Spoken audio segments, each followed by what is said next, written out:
Here we go. Marcee, can I see you though?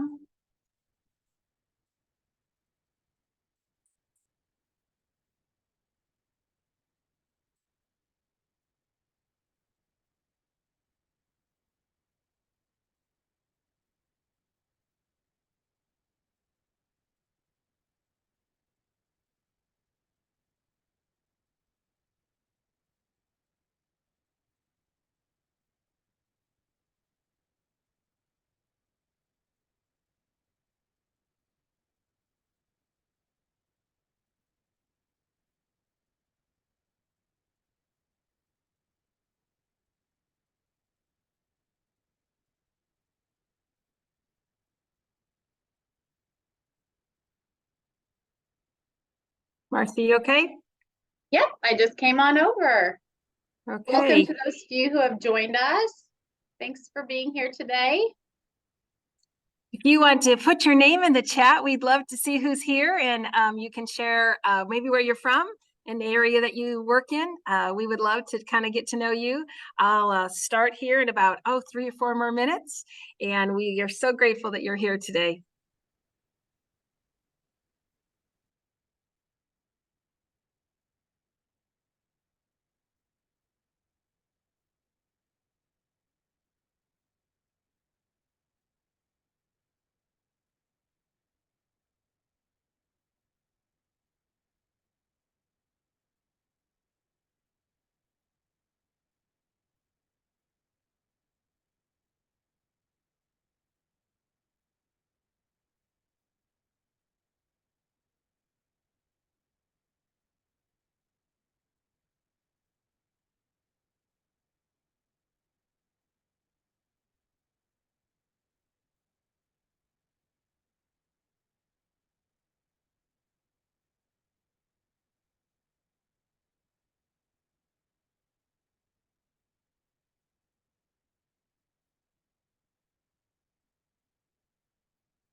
Marcee, I'm not seeing anybody coming on yet. So if anybody is there and you'd like to tell us where you're from and your name, we would love to chat with you just for a second before everyone gets here. Looks like we have some attendees here already. So I see about 10 to 15 right now. Great. Awesome.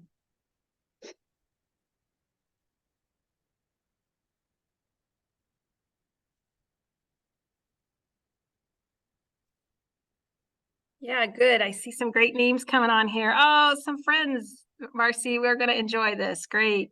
Angel, Rose you're here. is here. Emma. Oh, yeah. Cheryl. Way to go, Cheryl. Glad to see you. Melissa, Meredith, Rose, Stephanie, Rebecca. I see you on here. Kristen, Kirsten, Caroline. Oh, wow. We're getting a lot of great ones. Awesome. Brooke's here. We got Angel, I mentioned. Jenna. Oh, Cheryl Brimmer's in the house. We got to watch out. Welcome.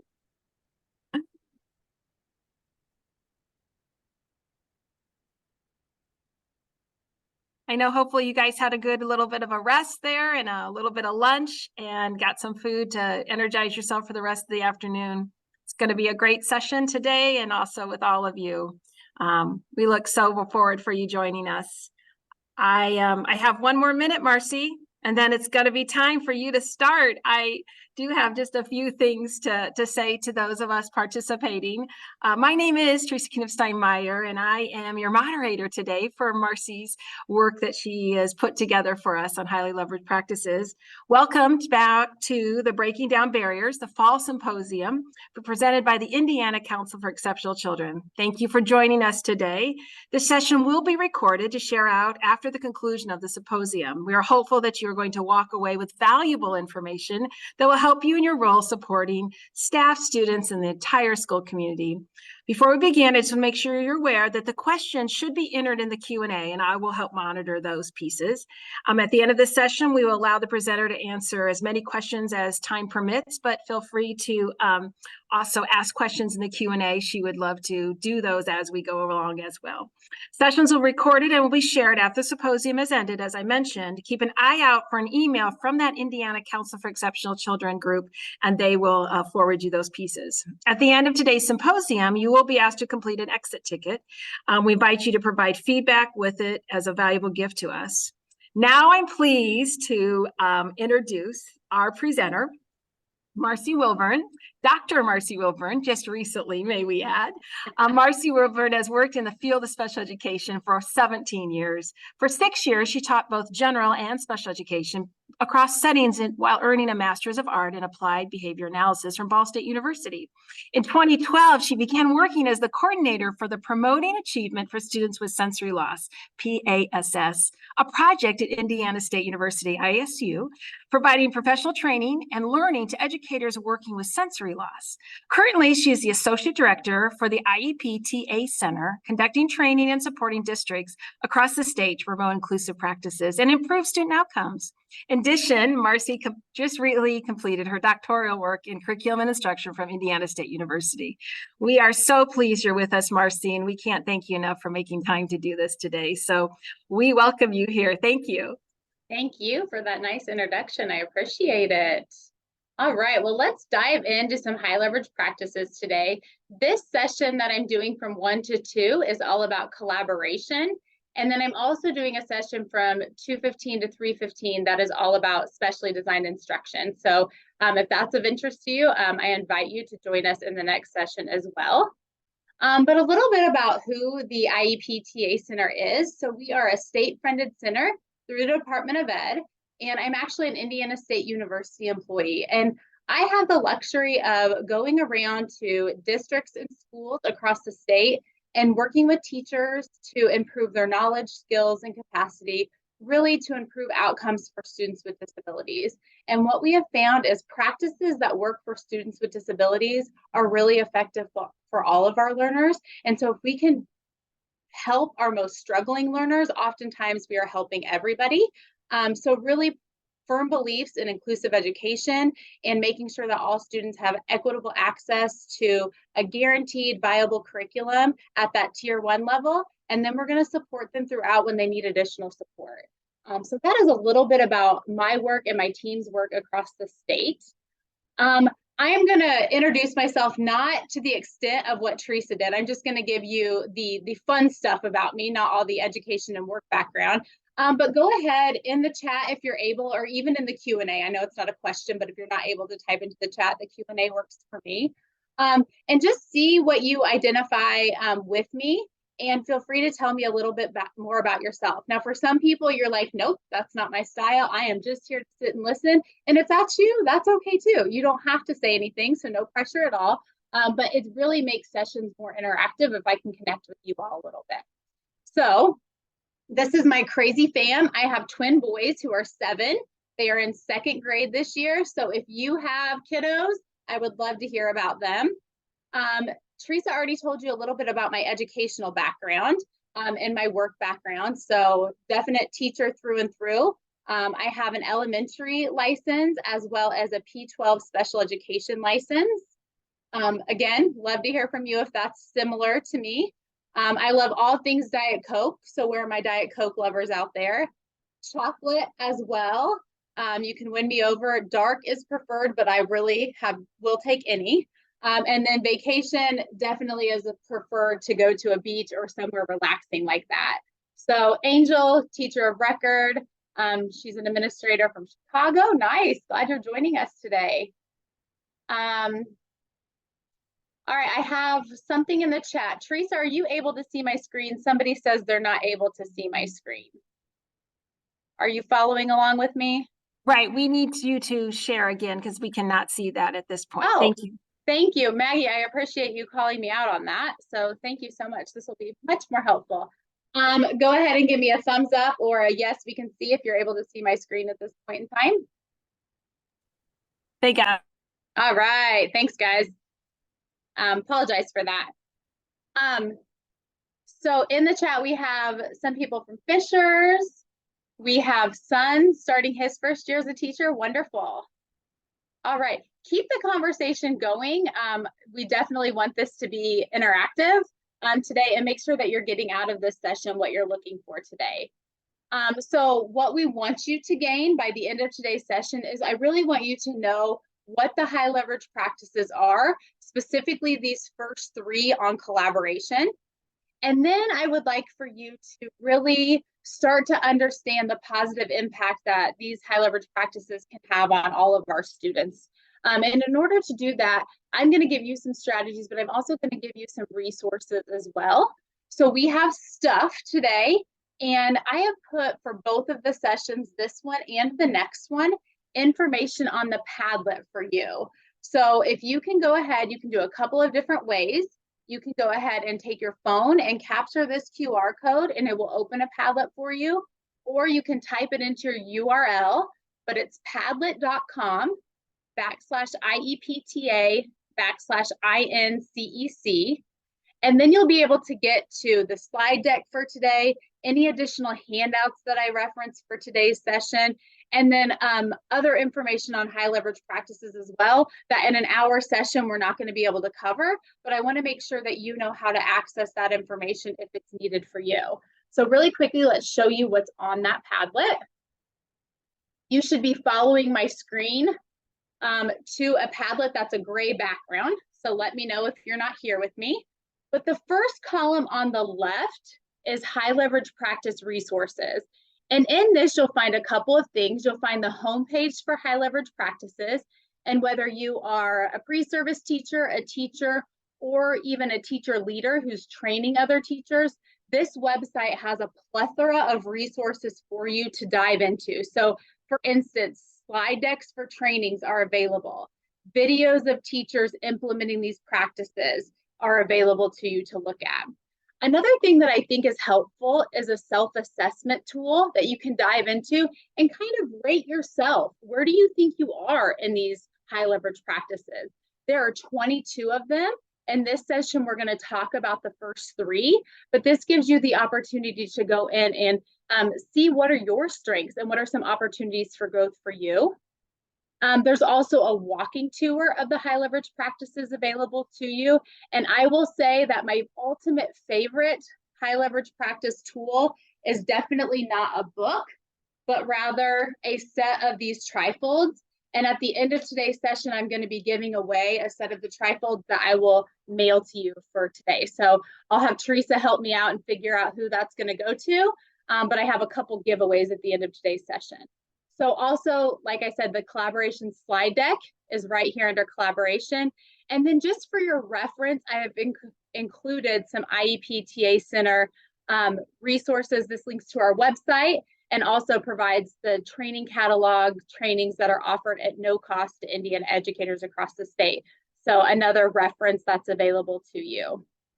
All right, so you have all of that on your Padlet. Let's head back to the presentation for today. So when you are posed with the question, what constitutes an effective special educator?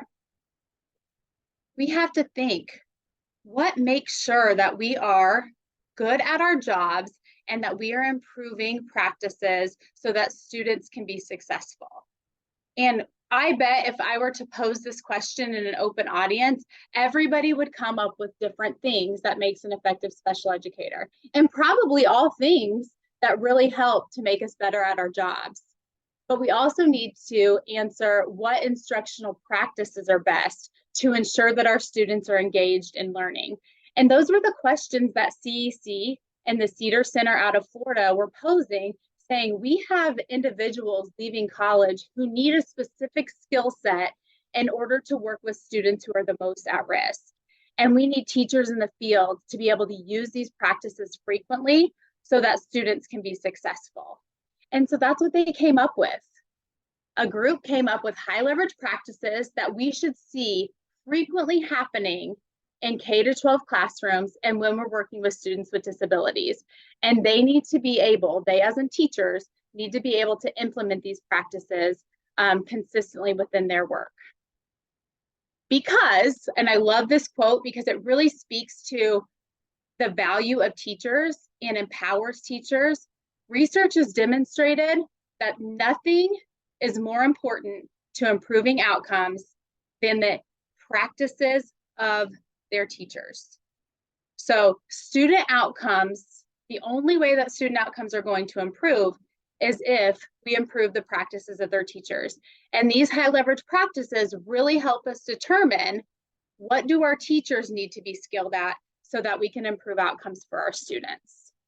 There are 22 high leverage practices across 4 domains. So they broke down these practices into 4 large areas, the first one being collaboration, and that's what we're going to dive into during today's session. The second one is assessment. The third one is social, emotional, behavioral. And lastly, the majority or bulk of our high leverage practices all fall within that instructional domain. So as we dive into high leverage practice 1 on collaboration, we are looking at collaborating with professionals to increase success. So I have a little activity that I want you all to participate in today. And I want you to think of the most complex student that you serve. And in the Q&A, go ahead and put a number. How many professionals support this student? So you're thinking of one student who has more significant needs, or on your caseload, maybe that you've worked with in a student teaching environment or a practicum environment, and how many professionals were working together to support that student?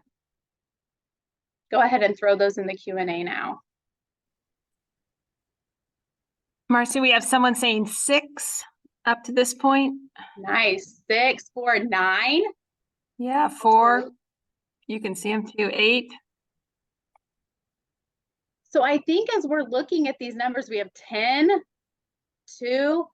Oftentimes when I throw this activity out there for people, 6 seems to be kind of that average number, but we have outliers who have, 10 individuals who are supporting. And then we have some who only need a couple of people supporting. But this just goes to show you that when we are working with individuals with disabilities, there are several individuals who are supporting this student. Hence the need for positive collaborative work to support the students' outcomes. We have to know how to work with other people. In this case, you're talking about working with special educators. We're talking about working with general educators. We're looking at related service providers, occupational therapists. We're looking at speech language pathologists. We are working with parents. We have to be able to work with students individually. So that group just keeps getting bigger, and hence the need for good collaborative working skills for those who are in this role. One thing that I also think is important to note is when we're talking about collaboration, not only is it just something that is good and beneficial to your current work, but I don't know how many of you are familiar with Hattie's work, but let me give you a quick crash course on Hattie as we go through to then get to also the importance of being able to work collaboratively with others and show you just how important it is. So when we have Hattie's work, you will notice that this is called the zone of desired effect. So when we talk about Hattie, he took all of these instructional practices and did meta-analysis of the work. And all meta-analysis means is he takes lots of research studies around the same thing and puts them together to see what we can come up with. And throughout those studies and all of those instructional practices, we know there are certain things. If they have an effect size of 0.4 or higher, they are what's considered that zone of desired effect. We have other practices that we see in education that happen, and they have smaller effect sizes, which aren't necessarily bad. An effect size means it's making change, but these are effect sizes that they would have with a typical teacher. This is in a year's time, this is what would happen for this student. We have other effect sizes that developmentally, with or without that teacher, they would probably make that same level of progress. And then conversely, we have effect sizes that actually don't help students get bigger. We have a negative effect size that are actually hindering our students' ability to make progress. So we can utilize these studies to figure out, hey, what's effective in our classroom? Are we choosing the instructional practices that are most beneficial to our students? Or are we doing what we've always done because that's how we learn? And sometimes the way and the methods that we learn works for all. And sometimes we need to figure out and change it up so we can get that zone of desired effect and that 0.4 or above. So when we talk about Hattie, and the reason I included it in this presentation is so that you can really see we have a 1.6 effect size. So meaning it does a lot of good and a lot of positive effect comes from collective teacher efficacy. So you can kind of see these other areas that are speckled throughout in the red area, like retention is something that typically has reverse effects for students and is not helpful for them. If we look up to developmental effects, mentoring or one-on-one laptops or devices kind of falls in that area. Teacher effects might be ability grouping. So they're getting some effect from it, but not huge gains like we want to see in that zone of desired effect. But you can look at all those other ones, but collective teacher efficacy is what I want to focus on today. And when we talk about collective teacher efficacy, it has an effect size of 1.57. And collective teacher efficacy really is the teacher's belief that they are able to positively impact a student's outcome and help them grow academically and socially. And as we look here, you will notice that it's not just teacher efficacy that I'm noting here. It is collective teacher efficacy. So not only does a teacher have to have the knowledge, skills, and beliefs that they can improve outcomes for students, but they have to have the knowledge, skills, and beliefs that the other people surrounding them can also make change for that student. So we have to trust the other educators who are on that team of 2, all the way up to that team of 10 who might be supporting students with disabilities. We have to have faith that they have the knowledge, skills, and capacity to improve outcomes, and we have to think we can do it as well. And one thing that I didn't include in this slide deck that I also think is important is beyond the teachers within the building who have to feel as if they're confident in their skills, we also need students to have a belief that they can do it. So since I've spent some time on effect size, the effect size for student efficacy, so a belief that an individual child is able to make progress towards their academic or social goals, that effect size is a 1.44.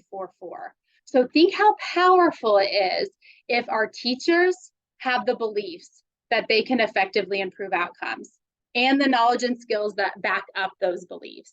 And we have students who also believe that they can do it. We have to have this culture that we can be effective together, hence the need to collaborate with others.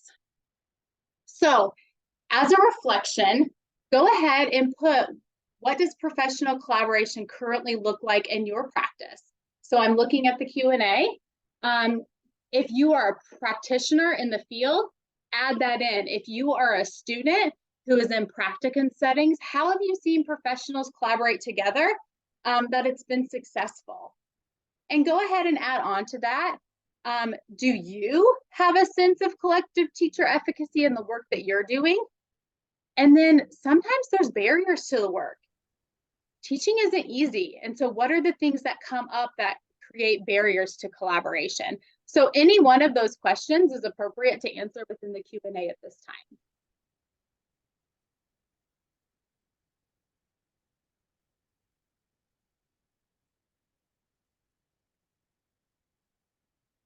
Okay, so Meredith says we have bi-weekly meetings with the special populations director.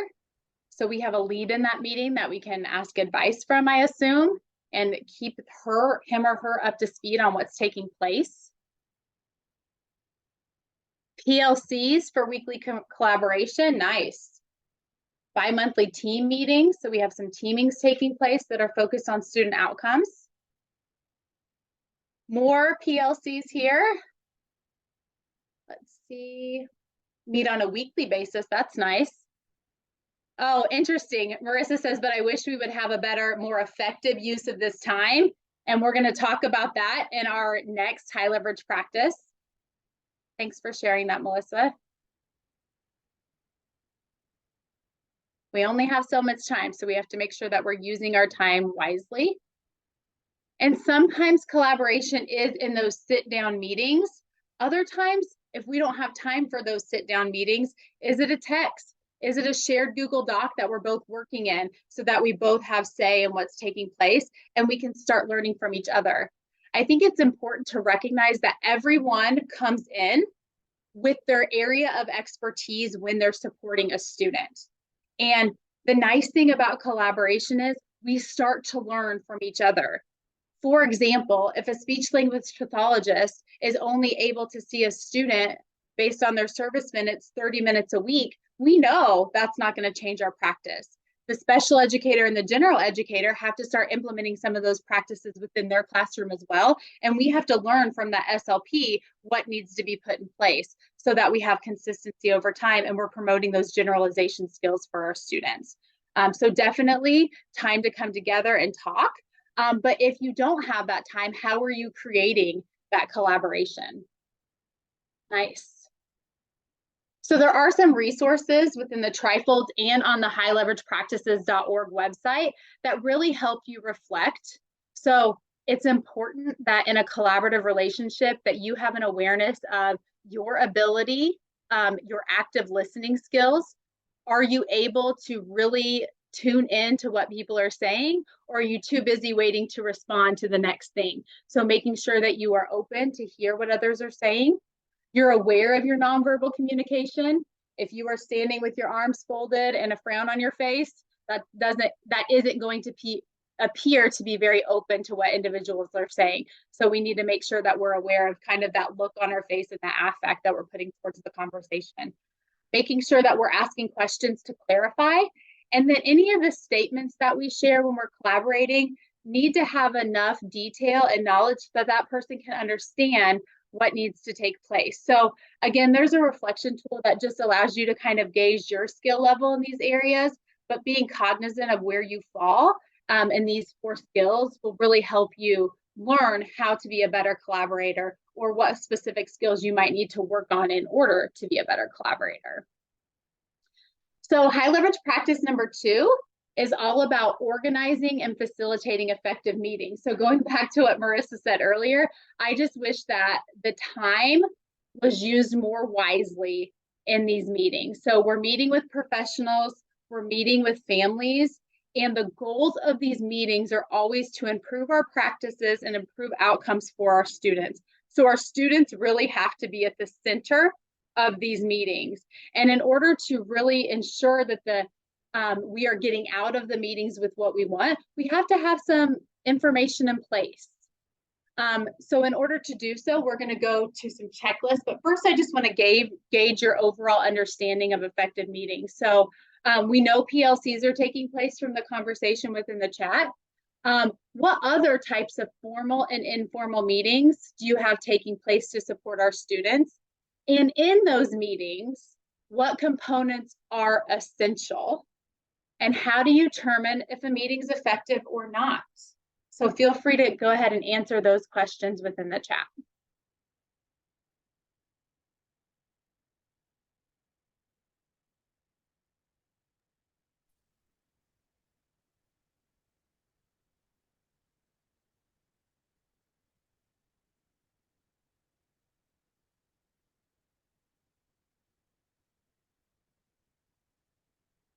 Okay, essentials to meetings. We need an agenda.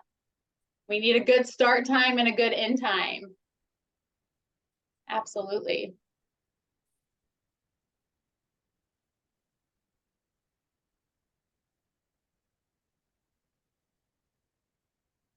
Formal sit-down meetings, just meetings walking down the hall. That's the reality, right? Checking in as you peek your head in the door. Not always a formal sit-down meeting, but making sure that we're sending reminders and getting the work done. Walking to the bus, we might have a conversation. Emails and texts are important. Sometimes I just like to have it written down because if I talk about it and don't write it down, it's not going to get done. Again, that's an awareness of what works for me. So you all have to figure out what works for you as well. Planning meetings, scaffolding discussions. How do you determine if these meetings are successful.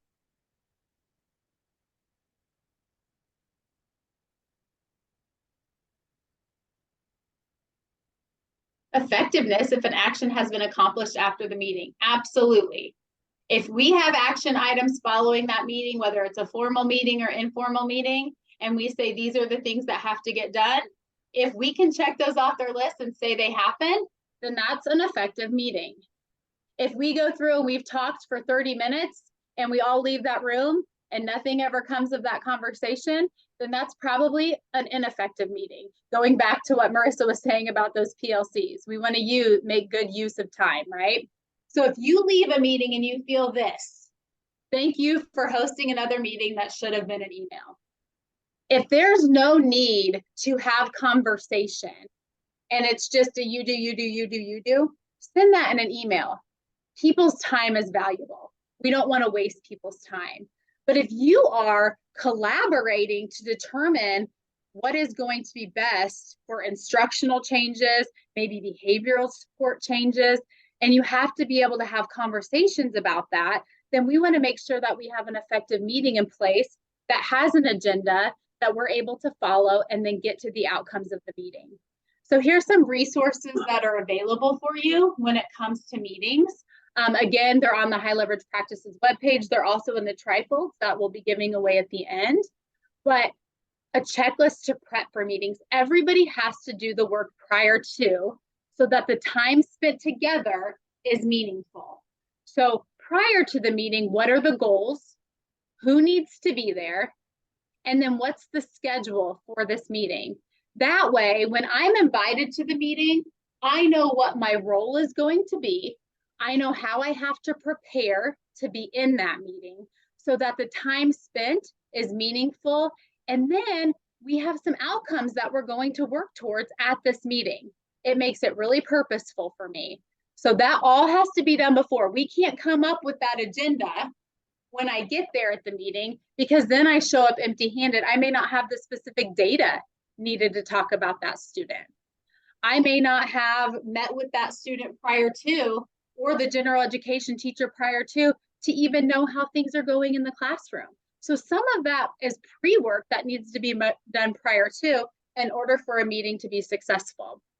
The second resource is a checklist to facilitate effective meetings. So this is when you're in the meeting, let everyone know, here's the goal for today. And we're gonna set it off with a positive tone. Oftentimes in my district leadership team meetings or even my school-based leadership team meetings, when I'm working with teachers, we start with celebrations. It doesn't take very long, but it allows everybody to feel as if these are the things that are going well. Because sometimes in meetings, we're going to be talking about the things that are hard and may not be going well. So we need to make sure we're starting off with a positive tone so that everybody is able to really feel as if we can impact something and what is our impact for this meeting. We're going to have good probing questions to facilitate discussions. And it's so important to keep the meeting on track. If we go off onto a tangent and just complain about what the student is or isn't doing, and we're not able to really focus on how we are going to change practices or the environment for that student, that's not going to help. So we need to make sure that we keep it on track for the intent and keep going back to that clear goal as needed. We're going to identify next steps, and then we're going to summarize those key points. So at the end, going back to the effectiveness is to show that we accomplished something. What are the key points? What are we going to do? And who is responsible for ensuring that that work gets done? And by what time frame should that work get done? No meeting should conclude until you have that information finished, because what happens is if we identify next steps, then I can always think so-and-so is going to do it or so-and-so is going to do it. And then we come back together 2 weeks or a month later and none of the work's been done. And we're essentially starting over because we have to talk about all of that information again. So do make sure that you are summarizing those key points and identifying who's responsible for each section after a meeting. So I think those are pretty helpful as well. The last high leverage practice, I have this bug flying around me, I apologize. The last high leverage practice that we have, high leverage practice number 3 for collaboration, is collaborating with families to support student learning and secure needed services. So oftentimes we know we're collaborating with professionals serving those students. So I don't know in your numbers of the 2 or 10 that you put in the slide deck in the beginning, if that information included parents and families, but they're absolutely invaluable to the work that we do. And how do we include them in the conversations that we're having and make sure that they're a part of it? And in turn, sometimes the professionals within our building don't have all of the skill sets needed in order to support all of our learners, and we have to just secure services outside. So it might be mental health services outside of the school setting. It might be medical services outside of the school setting. But how are we ensuring that our families know these services are available to you, and here's how you access those services? So really, we're just the conveyor of information at this point. Here's other people that can support you outside of the school setting and what that can look like as well. So families and other collaborators outside of schools are essential to the work that we do. So I'm going to show you a picture. So for the activity for this piece, it is a little hard to see, so you study in on it. And you don't have the ability to use your mic or the chat box, but the Q&A has been working wonderfully for us, so we will continue to use that. And what I want you to do is just tell me what you see within the picture that I show you. All right, here you go. What are some things I noticed? Fill in the blank.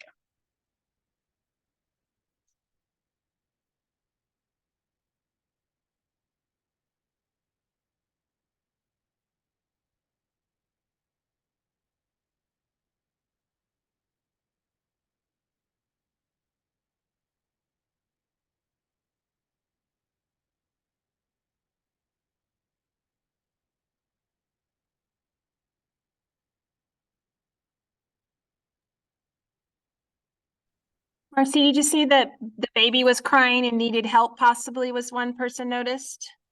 Okay, wonderful. So there's a baby crying. Might need help. A baby not getting attention from his mother. A messy house. A child sleeping on the cushion. An adult with their feet up. Some dangerous tools around. An uninvolved or overwhelmed adult, potentially an unsafe environment. Chaos. A parent not attending to the needs of the children. Though you can't hear it, Melissa suspects that it's noisy in the room. Meredith says a weapon, so there is a knife on the table. Yep. Anything else? Great insight there.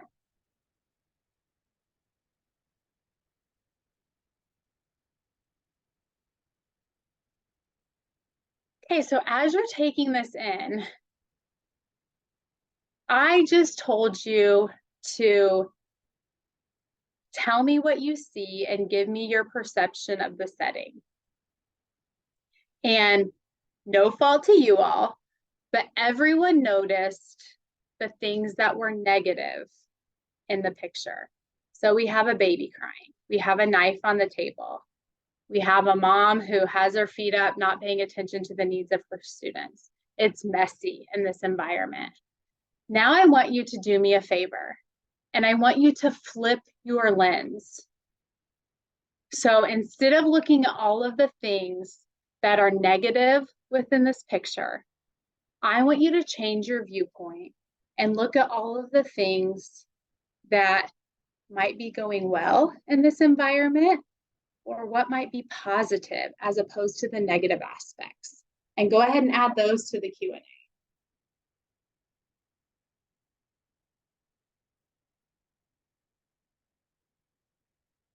Okay, so there's furniture, there's food, there's pizza on the table, the children are clothed, they have a house that they're in, food and shelter.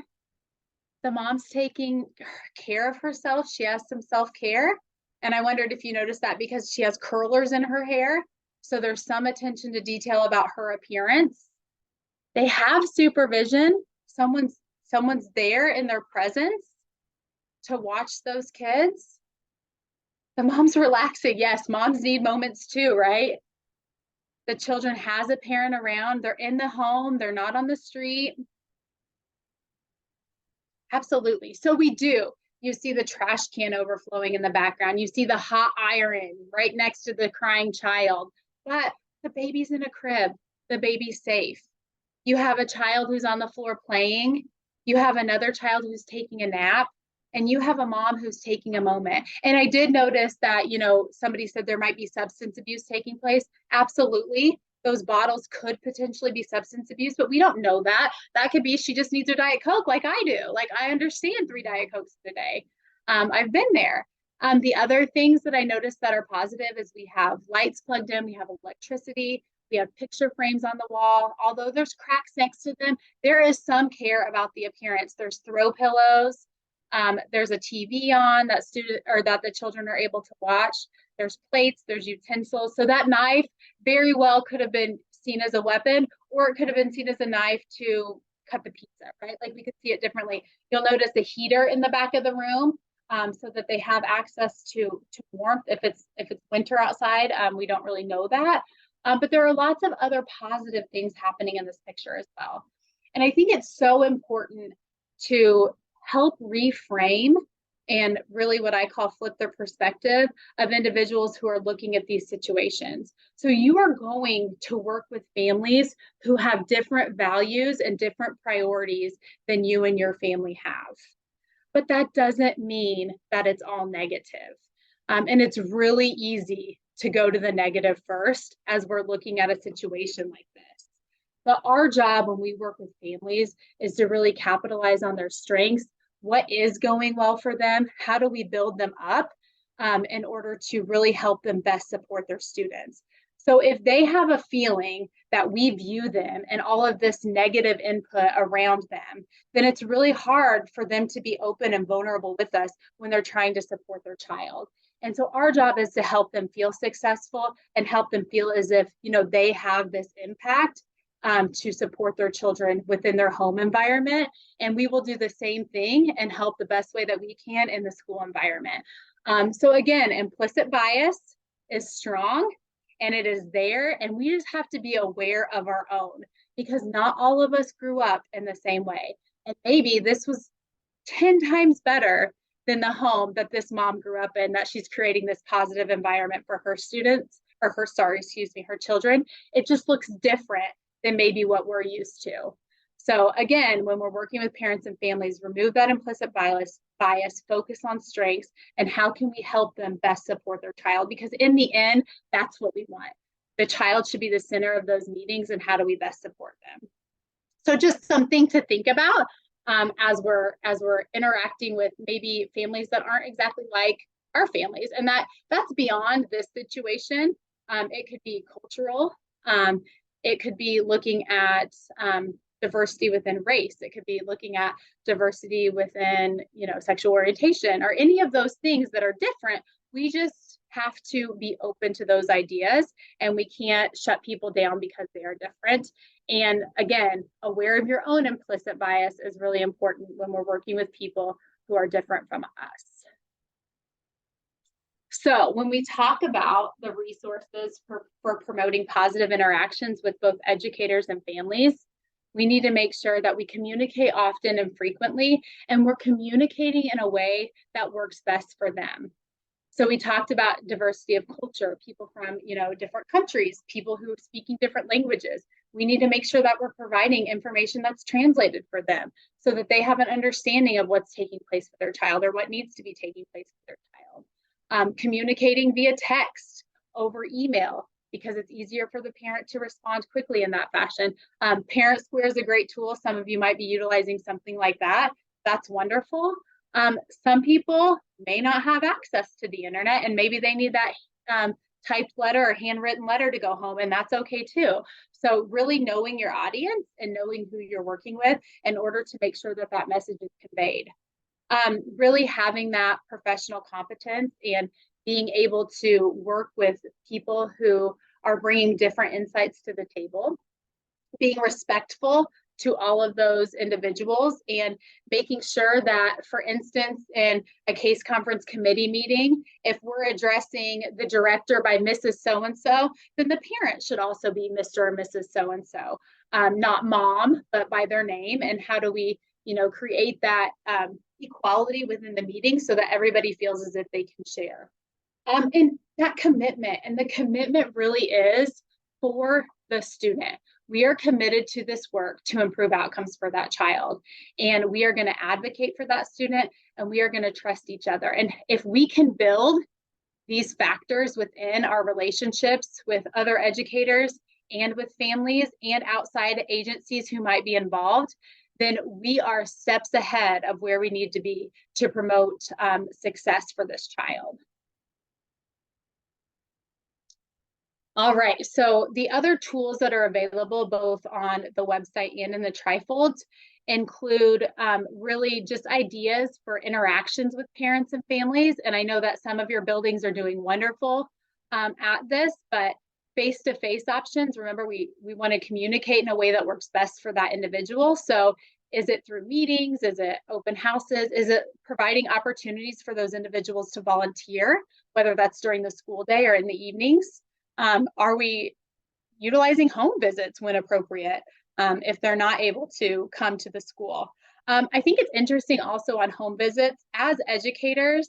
I think if I were to say, raise your hand if you really enjoyed school growing up, if school was your thing, and the majority of educators would probably say yes. That's why you chose it as a career. But we have to remember that everyone's circumstance is different. So we have some parents who maybe going to school when they were younger caused them a lot of anxiety. And just walking up to that building that they walked up to 10 years ago makes them feel very uncomfortable. And so sometimes they're not coming into the building for very different reasons. And we have to be able to support that. And if that means making a home visit, administrators typically, I would not say teachers or pre-service teachers, definitely don't go on your own, and make sure it's arranged with administrators who are making those visits. But sometimes we have to reach out to those whose school's not their thing. We as teachers love school. That's why we continued into the profession and decided that's what we wanted to do. But we have to remember that perspective is not where everyone's coming from. So maybe getting them to the school might be a challenge. Written communication, you can communicate through flyers, newsletters, memos, communication journals oftentimes are utilized. Technology-based communication, any of those listed. Podcasts, maybe we're doing some videos and sending those home. Photo sharing, just showing what the students are doing throughout the day. Live streaming if there's some presentation that a parent can't make it to, but then we're able to, put it out there so that a parent can watch on their own time so they can connect with their child at home. So many options for those interactions. Some take much more planning than others. Others, as long as the system's set up, they can really be done on a whim, but there's different ideas.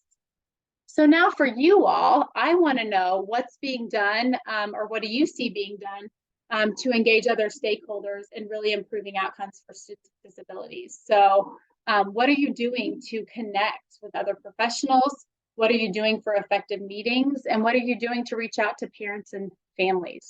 So go ahead and add that within the chat for me. I mean Q&A, I apologize.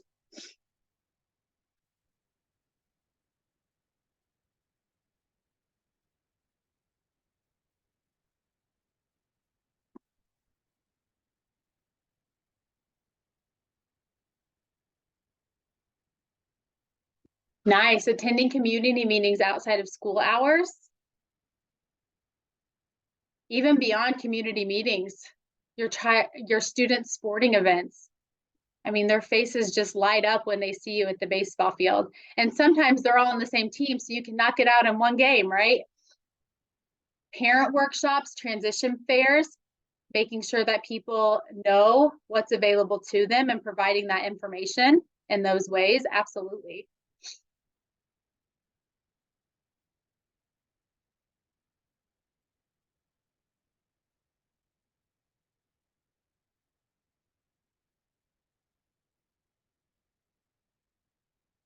Text or call. Families seem to like that best.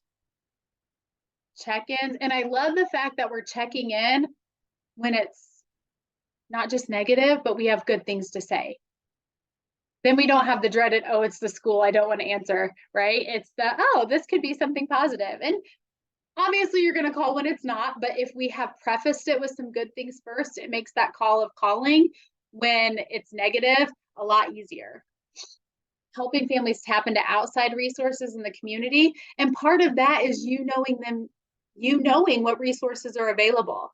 So if you are new to the profession and you don't know what's available, work with your admin team, work with your counselor, see what's available and how that information can be shared with families. Oftentimes, districts already have a prepared list that you can just get your hands on so that you have that information.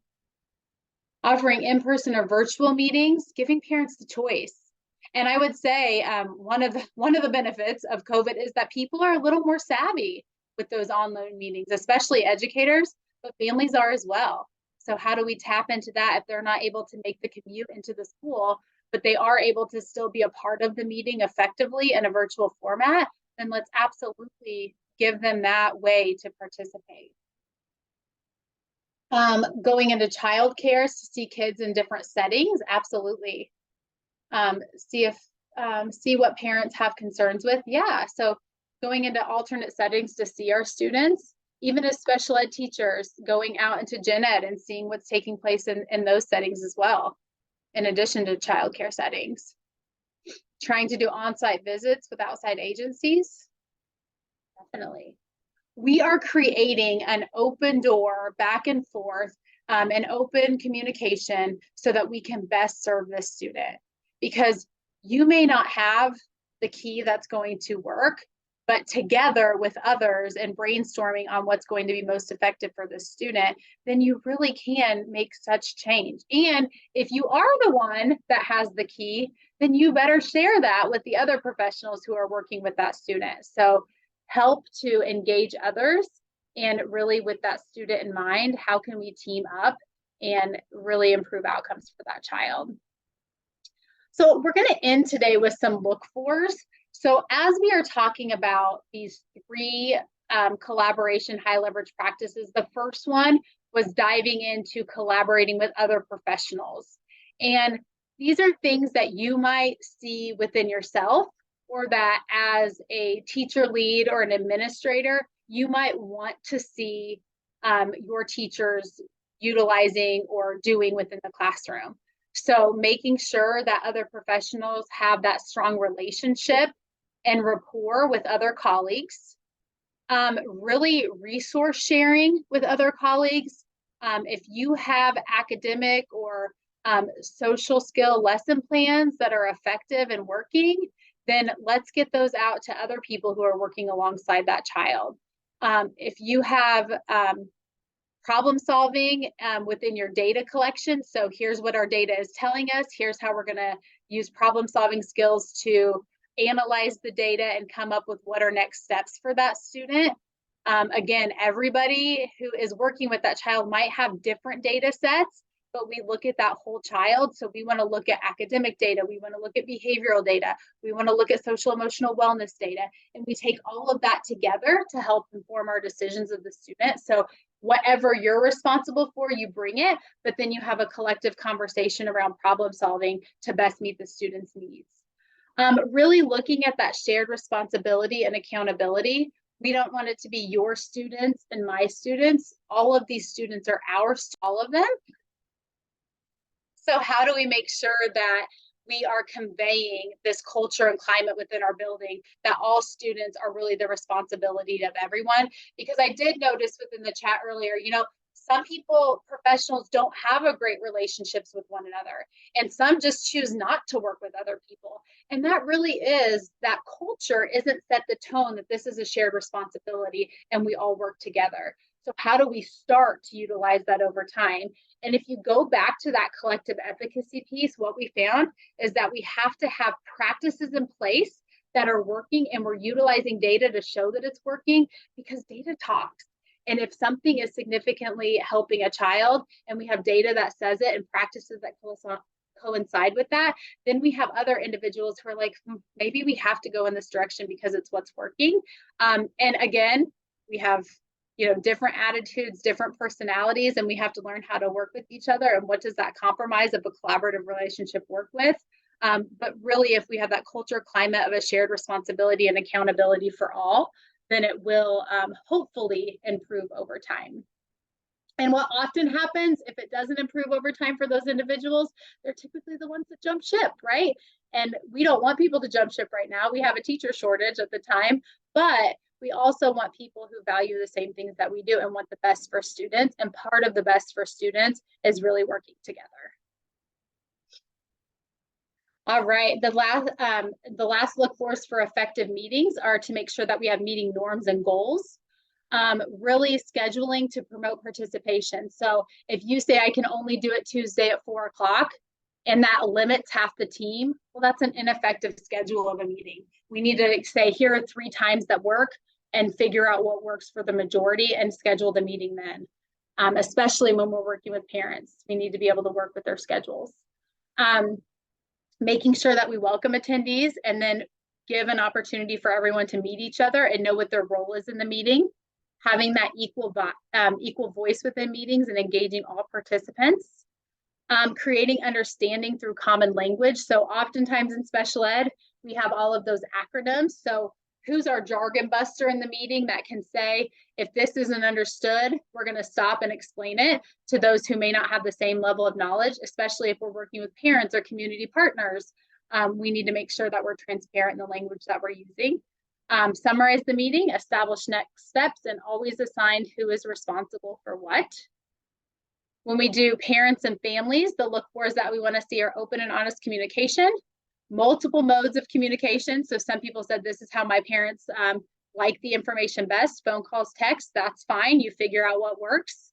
Knowledge of evidence-based practices. So we're sharing that information with our parents and families. We're communicating those high expectations that we have for all. Treating others regardless of their circumstance with dignity and respect, understanding differences, cultural differences among others, share ideas and action to support our students, and then providing accessible information to our families as well. All right, so that is all for me today, but I'm happy to stick around and answer any questions in the chat. I noticed there is a Google Doc, but it looks like, Teresa, you just sent it to me. So there we go. Do you want to explain what that is for everyone? Yes, I would love to. Well, we just want to thank you so much, Dr. Marcee Wilburn. You just really gave us so much in such a short amount of time to really make things very applicable to our learning.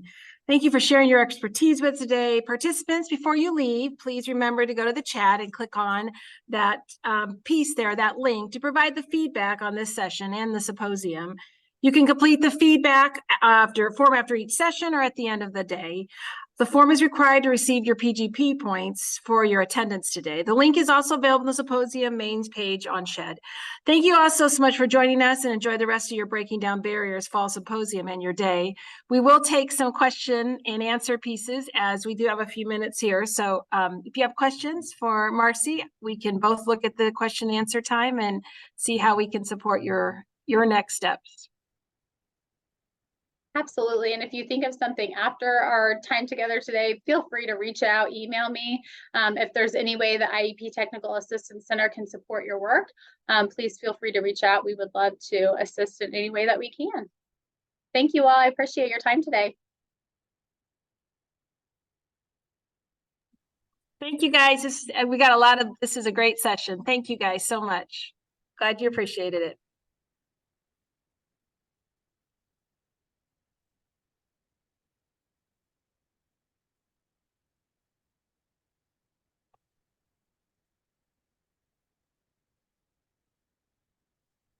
Marcee, I'm just checking to see if anybody else wanted to say something to you here. They like your graphics. Can you share those with us? Yes. So Meredith, on the Padlet, the slides for this session are there, and you are welcome to utilize those. Just cite them as well, which I cited them at the bottom, so you can use that citation. Yeah, I'd be happy. Are you able to access the chat? If you are, I will go ahead and put the Padlet link in the chat for everyone.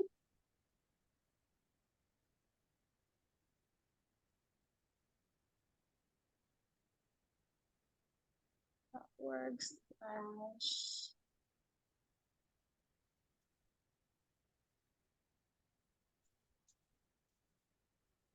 Okay, let's try that. Oh, hold on, you have to put the HT.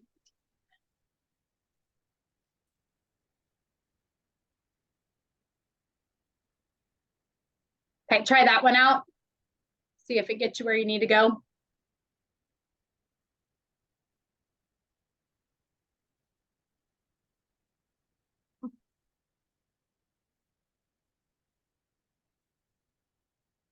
Brittany, it Perfect, says you got Courtney. it. Oh yeah, good. She says it. Good. You saw it.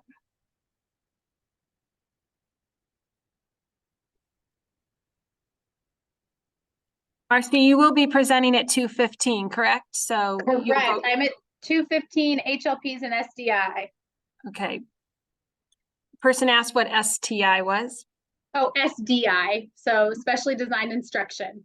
We'll be looking at those instruction components within the high leverage practices, but really focusing in and honing in on specially designed instruction. And if we have time, a little bit on accommodations and modifications, if that helps make your decision for you. A lot of thank yous, a lot of perfect. I will. Thank you. I know you can see it too, Marcee. Thanks. A lot of great thank yous. Oh, we forgot. Give me a name. Give me a number between 1 and 10. Oh my gosh, good point. Do you have a number between 1 and 10, Teresa? I'm gonna say, do you want me to tell you? Yep. 5. Pick it. 5. 1, 2, 3, 4, 5. Is Amanda still on?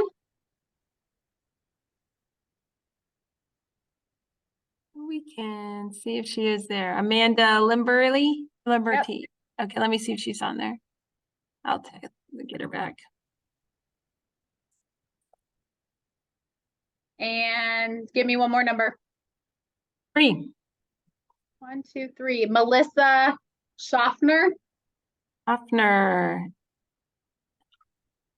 I will mail them the resources that I promised. So, Melissa Schaffner and Amanda. I'm so glad you thought of that. I know, Great. I almost forgot. Oh, that's awesome. Those are such great handout pieces. Those laminated. Oh, love it.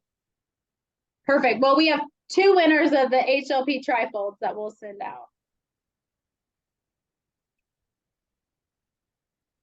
Any more questions? Any more thoughts you'd like to share? Please do put in the question and answer time. That would be wonderful. You can monitor that as necessary. Marcee, I just think as we're kind of closing here, I just think these were really good strategies. They were so concise, specific, and direct to what we need to be doing. We can put those into application tonight, actually, and be ready for tomorrow. So the collaboration piece is so key to the student's success. And we have so many factors, right? At the beginning, you saw 8 to 10 or 6. And Marcee, some of the conversations I could just see in my own head, I just appreciated as we think individually about our own classroom, but then as you involved us, it was nice to see everybody's thoughts. Absolutely. And good participation. I appreciate that. I agree. Nice to Great. see what's happening. So it looks like we have 11 people still on, probably doing, if anybody wants to still add a question, feel free to ask. I'm not going to close the piece until everyone gets their needs met. We have about 3 more minutes. Marcee will go get ready for the next one she has to do. Sorry, I can't get you some chocolate here, Marcee. I'm a little bit in my box. That's okay. You can't throw it through the screen, huh? Oh, or a Diet Coke included. Man, oh man. Don't worry, I have fair stock of those here. Don't you fret. Well, we kind of know some of your little office buddies. We'll make sure you get something. That's right. Oh, I love it. Oh, I love it.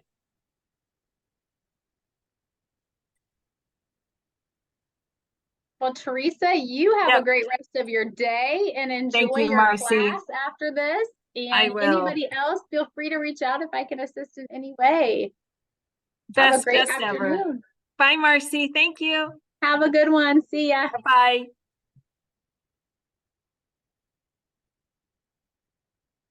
Okay, Marcee, I'm going to end it. Ready? Bye. Perfect.